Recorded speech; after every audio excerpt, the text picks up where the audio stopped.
بارے میں بعض لوگوں 3 طرح کے گروپس پائے جاتے ہیں۔ ایک گروپ وہ ہے جنہوں نے ناسمجھی کی بنیاد پر کہہ دیا کہ احد میں مسلمانوں کو شکست ہوئی، اور دوسرا گروہ جو ہے وہ بدنیتی کی بنیاد پہ صحابہ کرام پہ انہوں نے انگلیاں اٹھائیں، اعتراضات کیے اور نعوذ باللہ صحابہ کرام کے بارے میں بعض ہرزہ سرائیاں کی، اور شاید یہ ثابت کر دیا کہ صحابہ نے بے وفائی کی تھی احد میں۔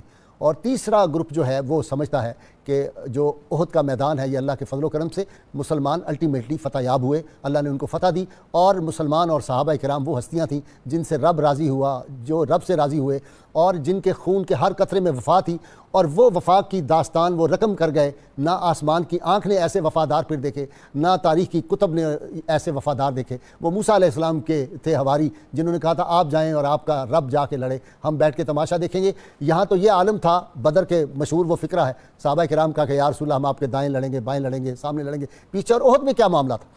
احد میں نبی کریم صلی اللہ علیہ وسلم جب مشورہ کر رہے تھے، آپ کو اطلاع تھی کہ جو کفار مکہ ہیں، قریش جو ہیں وہ حملہ کرنے والے ہیں، مدینہ منورہ کی طرف آ رہے ہیں، تو اس وقت کیا ہمیں مدینہ منورہ کے اندر رہ کے لڑنا چاہیے؟ تو شوق شہادت کا یہ عالم تھا کہ صحابہ کرام جو نوجوان تھے، اور جو صحابہ چند کسی وجہ سے، کسی مجبوری کی وجہ سے احد میں بدر میں شامل نہیں ہو سکے تھے، نہیں جا سکے تھے غزوہ بدر میں، انہوں نے کہا نہیں، ہمارے دل میں شوق شہادت تڑپ رہا ہے، یا رسول اللہ ہم باہر نکلیں گے، کفار سے جا کے باہر کھلے میدان میں ہم جنگ لڑیں گے۔ اور اس میں سے میں خاص طور پہ عرض کرنا چاہتا ہوں 15 صحابہ وہ ہیں ناظرین کرام جنہوں نے جو پہلے شامل نہیں ہو سکے تھے، اور انہوں نے حضور صلی اللہ علیہ وسلم کی بارگاہ میں درخواست کی تھی کہ یا رسول اللہ صلی اللہ علیہ وسلم ہمیں اجازت دی جائے کہ ہم جا کے جو کفار مکہ ہیں ان کا ہم مقابلہ کریں۔ تو اس میں سے جو تھے جو نوجوان ایسے بھی تھے 2 جنہوں نے رسول اللہ صلی اللہ علیہ وسلم کی بارگاہ میں خاص طور پہ گزارش کی کہ ہمیں کسی طرح ضرور اجازت دے دیں۔ ان کو روکا جو گیا تھا 15 کو، تو یہ ینگ تھے، ابھی 16 برس کی کم عمر، یہ 15 برس میں کے تھے۔ ان میں سے ایک رافع بن خدیج رضی اللہ تعالیٰ عنہ عمر میں چھوٹے تھے، تو یہ اپنی پنجوں کے بل کھڑے ہو گئے، اپنا قد اوپر کر کے انہوں نے کہا جی میں تو بڑا ہوں۔ حضور صلی اللہ علیہ وسلم ان کا جذبہ دے کے ان کو اجازت دے دی۔ تو حضرت سمرہ رضی اللہ تعالیٰ دوسرے ننھے نوجوان، انہوں نے کہا یا رسول اللہ کشتی کروا لیں، میں رافع سے زیادہ طاقتور ہوں۔ آپ نے کشتی کروائی، انہوں نے واقعی حضرت رافع کو گرا لیا، اور پھر ان کو بھی اجازت مل گئی۔ ان کے علاوہ حضرت زید بن ثابت، برا بن عازب، ابو سعید خدری، عبداللہ بن عمر، عرابہ بن اوس، اسامہ بن زید، عمر بن حزم، اسید بن زہر، زید بن ارقم، سعد بن عقیب، زید بن جاریہ، سعد بن عتبہ، جابر بن عبداللہ انصاری، یہ وہ صحابہ تھے 13 جن کو کہا کہ نہیں تمہاری عمر چھوٹی ہے، تمہیں اجازت نہیں دی جا سکتی۔ ناظرین کرام، یہ شوق شہادت، وہ جو حق کی خاطر جیتے ہیں، مرنے سے کبھی ڈرتے ہیں جگر، جب وقت شہادت آتا ہے دل سینوں میں رقصاں ہوتے ہیں۔ صحابہ تو اس طرح گئے میدان احد میں، اور بعض لوگوں کو یہ غلط فہمی ہوئی کہ شاید صحابہ کرام جو تھے ان کے اندر کوئی کمزوری تھی، وہ ڈرتے تھے، وہ جانا نہیں چاہتے تھے۔ اب جو مرحلہ غزوہ احد کا تھا وہ میں صحابہ کا عشق بیان کرنے کے صرف 2 فکروں میں عرض کرنا چاہتا ہوں۔ جنگ کے 3 مراحل تھے۔ ایک ما قبل جنگ سے میں نے بیان کر دیا کہ صحابہ کرام کا شوق شہادت، ان کا جذبہ جہاد، اور پھر وہاں جو تھیں خواتین اسلام کی، جب ان کا نام آتا ہے تو آدمی جو ہے عقیدت سے اور ان کی عظمت دیکھ کے ہمارے سر جھک جاتے ہیں۔ وہ آپ کو یاد نہیں کہ اللہ کے محبوب صلی اللہ علیہ وسلم نے فرما دیا تھا ام عمارہ کے بارے میں کہ احد کا دن جو تھا اٹ واز ڈے آف ام عمارہ، میں دائیں دیکھتا تھا ام عمارہ، بائیں دیکھتا تھا، سامنے اور پیچھے ہر طرف وہ لڑ رہی تھی، اور ابن قمیہ جب نبی کریم صلی اللہ علیہ وسلم کے بالکل قریب پہنچ گیا تھا تو اس کے اوپر جو اپنی تلوار کا انہوں نے وار کیا اور پھر ان کا بازو کٹ گیا۔ آج تک احد میں سیدہ ام عمارہ رضی اللہ تعالیٰ عنہ کا جو بازو ہے وہ وہاں پہ دفن ہے، اور کیسی بہادر خاتون تھی، مسلمہ کذاب کو بھی قتل کرنے میں ان کا ہاتھ تھا۔ یہ جذبے صحابیات کے تھے۔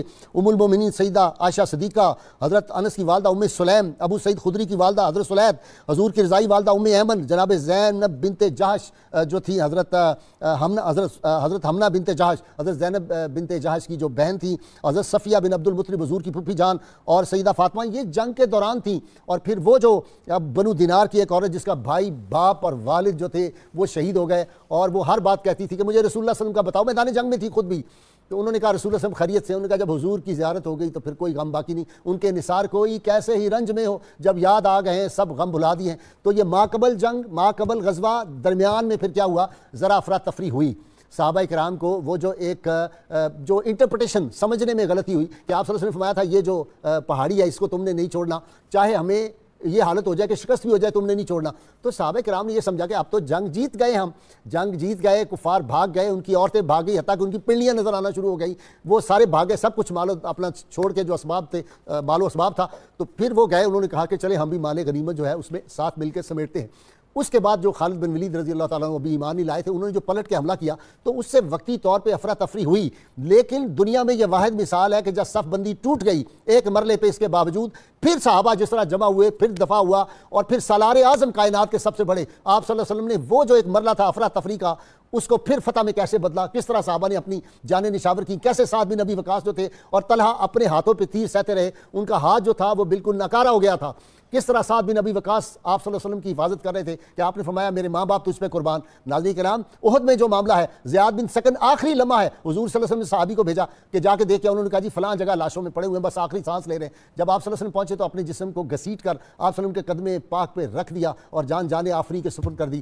نجم سبزواری نے کہا تھا کہ یا رسول ہے یہی میری تمنا ہے, یہی میری آرزو, مجھے جو شعر تھا, اے خدا آرزو, اے خدا میری آرزو ہے یہی, عاشق زار کی آبرو ہے یہی, آخری وقت سر ان کے قدموں میں ہو, دید ہوتی رہے دم نکلتا رہے. اور پھر سعد بن ربیع جو ہے آخری وقت ہے, اور جب ایک صحابی گئے کہ یا رسول اللہ صلی اللہ علیہ وسلم تمہارے بارے میں پوچھتے ہیں, تو کیا کہا کہ اگر کوئی ایک آنکھ جھپکنے والی باقی ہو, آنکھ میں ذرا جان ہو, اس وقت تک میرے قبیلے کے لوگوں کو کہنا اگر رسول اللہ صلی اللہ علیہ وسلم کسی کا ہاتھ بڑھا تو تم جو ہے وہ کوئی عذر پیش نہیں, قیامت کے دن اللہ کے حضور میں تم سے سوال کروں گا. ناظرین کرام, ایسی قربانیاں, ایسی صحابہ کرام نے جان نثاریاں پیش کی ہیں, تو جس طرح انہوں نے جرأت سے. اور پھر آخری بات جو میں عرض کرنا چاہتا ہوں آج اپنے ناظرین سامعین سے, احد کی جنگ, کفار مکہ قریش مکہ تو آئے تھے کہ رسول اللہ صلی اللہ علیہ وسلم کو شہید کریں گے, یہ انہوں نے وعدہ کیا تھا, اور مدینہ پہ قبضہ کریں گے. مجھے بتائیں انہوں نے کون سا مدینہ پہ قبضہ کیا, مدینہ کی کسی دیوار کو وہ چھو سکے, رسول اللہ صلی اللہ علیہ وسلم کو وہ کیا شہید کر سکے, نعوذ باللہ. وہ بتائیں مال غنیمت کوئی مسلمانوں کا سمیٹ کے لے گئے, کوئی ایک جانور, کوئی ایک گدھا لے گئے ہو, مجھے بتا دیں تاریخ سے لوگ جو واقف ہیں بتائیں کہ اگر وہ کامیاب تھے تو کامیاب فوج تو وہاں پہ ٹھہرتی ہے, اور ناکام فوج جو ہے وہ بھاگتی ہے میدان سے. وہ بھاگ گئے, وہ چلے گئے, رسول اللہ صلی اللہ علیہ وسلم اگلے دن پھر ان کا تعاقب کیا, بلکہ حضرت علی نے اسی دن اپنے ساتھ چند صحابی لیے, ان کا تعاقب کرتے بہت دور تک نکل گئے. اگلے دن رسول اللہ صلی اللہ علیہ وسلم ان سب کو جو زخمی تھے آپ نے بلایا, اور صبح سویرے ہی نکل کے چلے گئے, اور پھر بہت دور تک ان کا پیچھا کیا, 4-5 روز تک حضور صلی اللہ علیہ وسلم وہاں ٹھہرے رہے. مجھے بتائیے شکست خوردہ فوج بھی کبھی جیتنے فوج کے پیچھے جاتی ہے؟ لوگوں کو یہ غلط فہمی ہے. میں آج چاہتا تھا وہ جو جالے ذہنوں میں, کوب ویب لوگوں کے ذہن میں ہیں, ان کو میں ٹھیک کروں. لہٰذا جو الٹیمیٹ کامیابی تھی مسلمانوں کی, وہ فتح تھی, نہ تیغ و تیر پر تکیا, نہ خنجر پر, نہ بھالے پر بھروسہ تھا, تو ایک سادی سی کالی کملی والے پر. جی علامہ صاحب, غزوہ احد میں جنین انصار کا شوق شہادت, یہ موضوع ہے. میں تھوڑا, آپ کو پتہ ہے میری ذہنی کیفیت ایسی ہو جاتی ہے, جب میں اسلام کے یا صحابہ کرام کے خلاف کوئی بات سنوں تو پھر میرے جذبات اور طرح کے ہوتے ہیں. جی والد صاحب, بڑی رکت آمیز گفتگو فرمائی آپ نے, اور ایک سما بند گیا. یقیناً غزوہ احد کی جو واقعات ہیں, جب بندہ اس کا بنظر غائب مطالعہ کرتا ہے تو واقعی بندے پر رکت طاری ہو جاتی ہے. صحابہ کا, انصار کا جذبہ شہادت اور ان کا شوق شہادت دیکھ کے. والد صاحب, میں ایک بات عرض کرنا چاہتا ہوں, جنگیں ہمیشہ جذبوں سے جیتی جاتی ہیں. ایسا نہیں کبھی ہوا کہ جنگیں جو ہیں فنون حرب یا آلات حرب سے جیتی جائیں. ان کے پیچھے وہ عشق, محبت اور عقائد اور جذبہ کار فرما ہوتا ہے. مسلمانوں نے جتنی بھی جنگیں جیتی ہیں آپ دیکھ لیجئے, اور تقریباً ساری, اور آپ دیکھیں کہ ان کے پیچھے جذبہ شہادت تھا اور شوق شہادت تھا. جنگ محبت کی ہو یا میدان کارزار ہو, دونوں کے اندر جذبات کار فرما ہوتے ہیں, اور یقین محکم جو ہے وہ کار فرما ہوتا ہے. عمر بن جموح صحابی رسول ہیں اور معذور ہیں. آپ جذبوں کو دیکھیے نا کہ جنگیں جذبوں سے کیسے جیتی جاتی ہیں. 4 بیٹے, چاروں جو ہیں غزوہ احد میں شامل ہو رہے ہیں, اور والد سے کہتے ہیں کہ آپ جو کہ معذور ہیں, آپ کے لیے چلنا پھرنا دشوار ہے, آپ یہیں تشریف فرما رہیے. آپ لنگڑاتے ہوئے سرکار کی بارگاہ میں حاضر ہوئے اور عرض کی کہ مجھے میرے بیٹے روک رہے ہیں. یا رسول اللہ, میں بھی شہادت کے جذبے سے حاضر ہوا ہوں. بدر میں بھی میں نے آپ سے گزارش کی تھی, مہربانی فرما دیجیے, اور اجازت دی. فرمایا کہ آپ کے لیے مشکل ہو جائے گا. عرض کیا میرے لیے کوئی مشکل نہیں, میں بھی لنگڑاتا ہوں ان کے پیچھے جنت میں چلا جاؤں گا, مجھے اجازت فرما دیں, برحمت فرما دیجیے. آپ نے فرمایا ہم تو آپ کو اجازت دیتے ہیں. یہ جذبے کار فرما تھے. اور جب مشاورت, باہمی مشاورت ہو رہی تھی, سیدنا امیر حمزہ نے فرمایا کہ یا صاحب میں اس وقت تک کھانا نہیں کھاؤں گا جب تک دشمن سے نبرد آزما نہ ہو جاؤں. بلکہ روزے سے تھے. ہاں روزے سے تھے, جمعے کو بھی روزے سے تھے اور اگلے دن بھی روزے تھے. اور جب آپ کی شہادت ہوئی تو بھی آپ حالت روزے میں تھے. آپ یہ دیکھیے نا کہ آپ نے فرمایا کہ میں ایسا میرے لیے ممکن نہیں ہے کہ میں جو ہے. اور باقی آپ دیکھ لیجیے, نعمان بن مالک کو دیکھ لیجیے, ان سے آپ نے پوچھا, سرکار نے پوچھا کہ آپ کیا چاہتے ہیں؟ اس یا صاحب میں چاہتا ہوں میدان جہاد میں جاؤں اور شہادت. پوچھا کیوں؟ کہا کہ مجھے آپ سے محبت ہے اور مجھے اللہ سے محبت ہے. میری محبت ان کے پیچھے یہ جذبہ کار فرما ہے کہ میں جو ہے وہ میدان جہاد میں جانا چاہتا ہوں. جی علامہ صاحب, یہ دیکھیں میں جیسے آپ سے عرض کر رہا 25 سے 31 کے درمیان تو صرف سیدنا امیر حمزہ نے جانم رسید کیے ہیں. سیدنا علی المرتضیٰ شیر خدا نے تقریبی تھی تھا. ابو دجانہ اللہ اکبر قربان جائے, حضور کی تلوار جس کے ہاتھ میں تھی, اور وہ کیسے چل رہے تھے فخر کے ساتھ. تو انہوں نے اتنے وہ قتل کیے. اور میں دعوے سے آج آپ کو کہہ رہا ہوں, جو میری ریسرچ ہے کہ 70 مسلمان شہید ہوئے ہیں نا جی, تقریباً 100 سے 150 کے درمیان میں کفار مکہ جو تھے جانم رسید ہوئے, اور 200 سے لے کر 250 تک تو زخمی تھے. تبھی تو بھاگے. دیکھیں نا, جیت کے کون بندہ چھوڑتا ہے جی میدان, اور پھر مال غنیمت چھوڑ کے جائے. جی بسم اللہ الرحمن الرحیم. آج جو آپ نے انٹرو میں باتیں فرما دی ہیں, وہ میرا خیال ہے کہ اگر انہیں کو تفصیل سے بیان کیا جائے تو 3-4 گھنٹے تو کم از کم چاہیے اس کے لیے. تو کوزے میں آپ نے دریا بند کیا ہے, بڑی مہربانی. تو ہم اس بارے میں کچھ اپنی حاضری لگوانا چاہتے ہیں.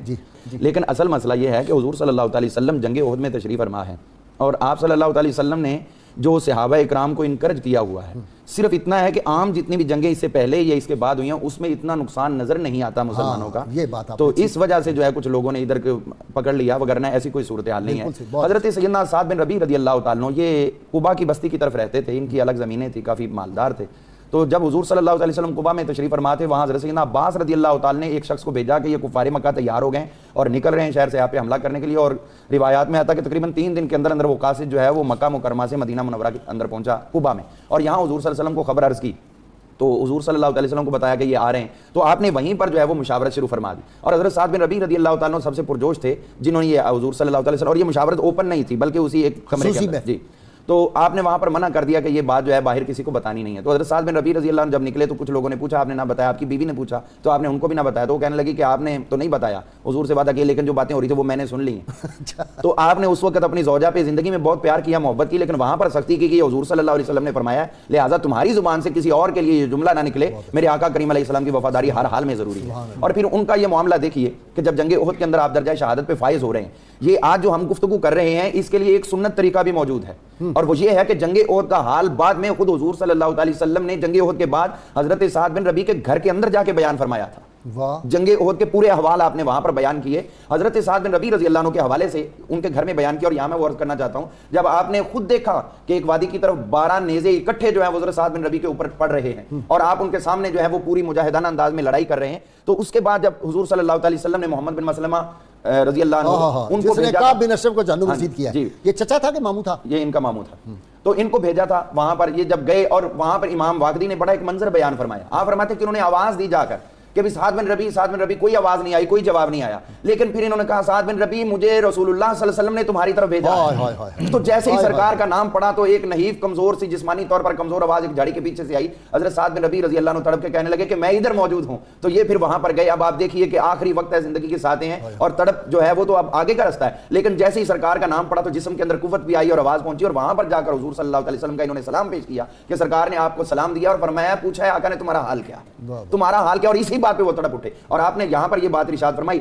کہ جا کے حضور صلی اللہ علیہ وسلم کی خدمت میں میرا سلام عرض کرنا, اور پھر میری قوم کو, تمام قوم کو, اور اپنی قوم ہی نہیں پورے جتنے بھی سرکار کے غلام ہیں سب کو یہ کہہ دینا کہ اگر تم زندہ ہوئے اور رسول اللہ صلی اللہ علیہ وسلم کو ایک کانٹے جتنی بھی تکلیف پہنچی تو پھر قیامت والے دن تمہیں اس کا جواب اللہ کے حضور دینا پڑے گا. اور ایک روایت میں آتا ہے کہ میرے قبیلے والوں کو کہہ دینا کہ اگر تم موجود ہوئے اور رسول اللہ صلی اللہ علیہ وسلم کو تکلیف پہنچی تو پھر قیامت والے دن تمہارا گربان ہوگا اور میرا ہاتھ ہوگا. یہ میں کہنے لگا تھا کہ اس طرح کا لفظ بھی ہے. اچھا جی ڈاکٹر سعیدی صاحب, ایک بات کلیئر کر دوں کہ بعض لوگوں نے لکھا ہے, تاریخ والوں نے بھی, کہ جی وہ راستے میں حضور صلی اللہ علیہ وسلم 2 جگہ قیام کیا, مدینہ منورہ سے احد تک جاتے. یہ بات نہیں صحیح. درست بات یہ ہے کہ رسول اللہ صلی اللہ علیہ وسلم نے صبح کے وقت جب اعلان کیا ہے, صبح کی نماز کے وقت, تو صحابہ اتنی تیزی سے نکلے, ایک صحابی کھجوریں کھا رہے ہیں, کھجوریں وہیں پھینک دی اور وہ جا کے شہید ہو گئے. تو یہ تو اتنا آنن فانن, اور حضور صلی اللہ علیہ وسلم کا کمال یہ ہے کہ آپ نے جنگی پوائنٹ آف ویو سے آپ کو دیکھا کہ احد کا جو میدان ہے, پہاڑ پیچھے احد, رسول اللہ صلی اللہ علیہ وسلم کا دوست جو ہے, محبت کرنے حضور کا عاشق پہاڑ, وہ پیچھے ہے. اور آپ صلی اللہ علیہ وسلم نے وہ جو اسٹریٹجی جنگ کی بھی اختیار کی ہے کہ کفار مکہ جو ہے وہ مدینہ کی طرف ان کی پشت ہے, چہرہ نہیں ہے ان کا, حضور صلی اللہ علیہ وسلم کا چہرہ ہے مدینہ منورہ کی طرف ہے. یہ ایک خاص اسٹریٹجی ہے. فوری آپ پہنچے ہیں اور وہ ایکسپیکٹ کر رہے تھے کہ کافی دیر لگے گی پہنچتے ہوئے. اور دوسرا قلت و کثرت کے پیمانے بھی سرکار نے بدل کے رکھ دیے. جی بسم اللہ الرحمن الرحیم. بہت شکریہ. جہاں قلت و کثرت کے پیمانے بدلے وہاں زندگی اور موت کے معیار بھی بدلے. حضرت حنظلہ کے حوالے سے ایک دلچسپ بات ہے, بلکہ جب انہوں نے حضور علیہ السلام کا فرمان سنا اور شہادت کی آواز سنی تو وہ سرشاری کی کیفیت میں ساری چیزیں بھول گئے. اور پھر اس کے بعد یہ حضرت حنظلہ کے بیٹے ہیں عبداللہ ابن حنظلہ, جب یزید کا لشکر آیا تھا مدینہ طیبہ پر حملہ کرنے تو حضرت عبداللہ ابن حنظلہ نے قیادت فرمائی تھی. یہ حضرت حنظلہ غسیل الملائکہ کے بیٹے ہیں. ایک اور بات حضرت سعد بن ربیع کے حوالے سے ہوئی. حضرت سعد بن ربیع کا جتنا مقام تھا انصار میں وہ بڑا واضح ہے, جس کی طرف آپ نے تذکرہ کیا. ایک مرتبہ حضرت ابوبکر صدیق رضی اللہ عنہ ایک بچی کو اپنے سینے پر لٹا کر پیار کر رہے تھے. تو کسی نے پوچھا یہ کس کی بیٹی ہے, کون بچی ہے؟ انہوں نے کہا یہ سعد بن ربیع کی بیٹی ہے, اور وہ مجھ سے بہتر تھے جو رسول اللہ صلی اللہ علیہ وسلم کے نقباء میں شامل ہو کر شہید ہو گئے ہیں. اسی طریقے سے ہم دیکھتے ہیں کہ ابو عامر راہب جو تھا, یہ بھی دلچسپ بات ہے. ابو عامر راہب جسے فاسق کہا جاتا تھا, حضور علیہ السلام نے فاسق کہا تھا. سیدہ حنظلہ کا والد, یہ والد تھا. اور حضرت حنظلہ نے یہ جب مکہ چلا گیا تھا حضور علیہ السلام کے بغض کی وجہ سے مکہ چلا گیا تھا, جب واپس اس کی دکانداری ختم ہو گئی تھی, دکانداری ختم ہو گئی تھی, تو جب یہ آیا تھا تو اس وقت اس کے ساتھ 60-70 لوگ اپنے ساتھ لایا تھا، لیکن جب قبیلہ اوس کو بلایا تو کسی نے توجہ نہیں دی اور کہا اللہ تیری آنکھیں ہمارے ساتھ اب ٹھنڈی نہیں کرے گا، تو اسی طرح مرے گا۔ حضرت حنظلہ رضی اللہ عنہ وہ شخصیات ہیں جنہوں نے حضور علیہ السلام سے اجازت مانگی کہ مجھے اجازت دی جائے کہ میں اپنے باپ کو قتل کروں۔ آپ اس سے اندازہ لگا سکتے ہیں کہ شوق شہادت کس لیول کا تھا۔ پھر اس میں دو کیفیات ہیں، عشق اپنے محبت اپنے اظہار کے راستے خود بناتی ہے، اس کے لیے کوئی قاعدہ قانون نہیں ہوتا۔ ایک طرف حضرت ابو دجانہ ہے جنہوں نے اپنا رخ حضور علیہ السلام کے چہرے انور کی طرف کر لیا ہے اور پشت کفار کی طرف کر لی ہے، اور سارے تیر اور نیزے آ رہے ہیں اور وہ برداشت کر رہے ہیں۔ طلحہ نے حضور صلی اللہ علیہ وسلم کی طرف پشت کر کے ہاتھ اپنے آگے کیے ہوئے ہاتھ، اور اسی طرح میں حضرت قتادہ کا ذکر کرنا چاہتا ہوں۔ حضرت قتادہ نے اپنا چہرہ حضور کے چہرے کے آگے کیا ہوا ہے، یعنی کفار کی طرف چہرہ ہے، پشت ادھر ہے، تاکہ میں رسول اللہ صلی اللہ علیہ وسلم کے مبارک چہرے کا دفاع کر سکوں۔ یہ اپنی اپنی کیفیات ہے۔ اچھا، پھر جب ادھر سے وار ہوا ہے اور تیر لگا ہے اور ڈھیلا بار آیا ہے تو حضور علیہ السلام نے ان کے لیے دعا کی ہے، یا اللہ جس طرح قتادہ نے تیرے رسول صلی اللہ علیہ وسلم کے چہرہ مبارک کی حفاظت کرتے ہوئے اپنی آنکھ دی ہے، پروردگار عالم ان کو آنکھ کی بینائی بھی دے اور خوبصورتی بھی دے۔ سبحان اللہ۔